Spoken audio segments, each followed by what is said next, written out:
Angeles army ഒരുക്കുന്ന കുടുംബമൊന്നിച്ച് പുൽക്കൂട്ടിലേക്ക്. പറുദീസയിലെ രക്ഷകന്റെ വാഗ്ദാനത്തിൽ തുടങ്ങി രക്ഷാകര ചരിത്രത്തിലൂടെ നമ്മൾ യാത്ര ചെയ്യുന്നു. രക്ഷാകര ചരിത്രത്തിലെ ചില നിർണായക വ്യക്തികളെ ആഴത്തിൽ പരിചയപ്പെട്ടും അവരുടെ വിശ്വാസത്തിന്റെ സവിശേഷതകൾ നമ്മുടെ ജീവിതത്തിൽ പകർത്താനുമുള്ള ഒരവസരമാണ് ഈ യാത്ര. ഈ യാത്ര ജോസഫിനോടും മേരിയോടുമൊപ്പം പുൽക്കൂട്ടിലെ ഉണ്ണിയിലെത്തുന്നു.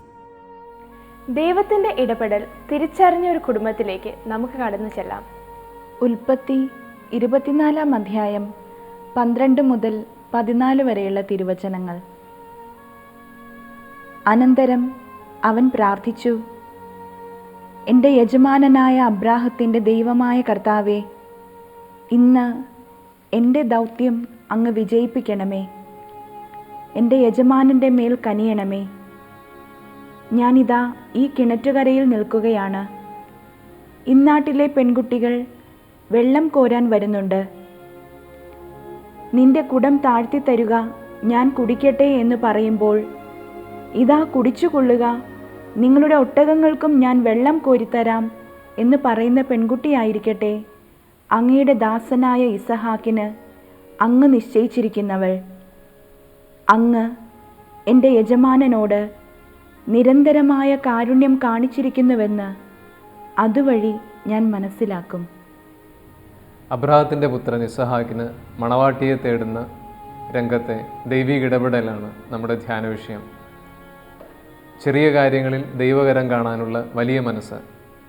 അബ്രാഹാം ഒരു തീർത്ഥാടകനെ പോലെ അപരിചിതമായ വഴികളിലൂടെ യാത്രയിലായിരുന്നു.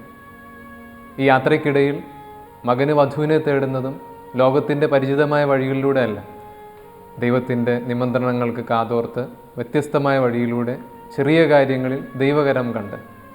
നമുക്കും ഉണ്ടായിരുന്നു ഈ ഒരു കർഷക മനസ്സ്. മണ്ണിനോടും മനുഷ്യരോടും പ്രകൃതിയോടൊക്കെ ചേർന്ന് മണ്ണിൽ വിത്തെറിഞ്ഞ് അതിൽ പുതുനാമ്പുകൾ വരുന്നതും കതിരണിയുന്നതൊക്കെ കണ്ട് അത്ഭുതപ്പെട്ടിരുന്ന ഒരു മനസ്സ്.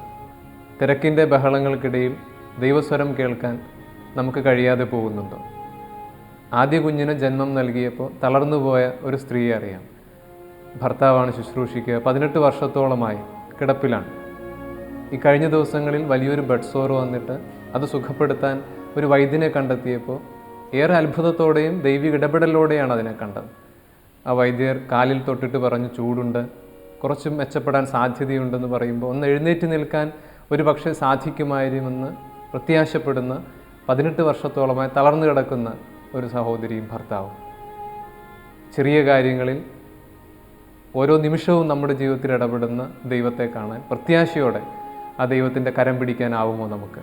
വലിയ കാര്യങ്ങൾക്ക് വേണ്ടി കാത്തു നിൽക്കാതെ ഓരോ ദിവസവും ഓരോ അപകടങ്ങളിൽ നിന്ന്, രോഗത്തിൽ നിന്ന് കാത്തുരക്ഷിക്കുന്ന ദൈവം. ഇന്ന് എൻ്റെ ജീവിതത്തിൽ ഈ ദിവസങ്ങളിൽ ഇടപെട്ട ദൈവത്തെ കാണാൻ, ദൈവകരത്തെ കാണാൻ, അതെൻ്റെ കുടുംബത്തിൽ പങ്കുവയ്ക്കാൻ, എൻ്റെ ഒരു സുഹൃത്തിനോട് പങ്കുവയ്ക്കാൻ എനിക്കാകട്ടെ. ദൈവത്തിൻ്റെ അദൃശ്യമായ പരിപാലനയുടെ കരം ദർശിക്കുവാനായി ഈ വചനം ഏറ്റുപറയാം. 139 സങ്കീർത്തനം 10 വാക്യം.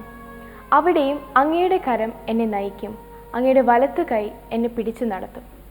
നമുക്കിങ്ങനെ പ്രാർത്ഥിക്കാം: ദൈവമേ, എൻ്റെ ജീവിതത്തിൽ എപ്പോഴും ഇടപെടുന്ന അങ്ങയുടെ കരം ഞാൻ തിരിച്ചറിയട്ടെ.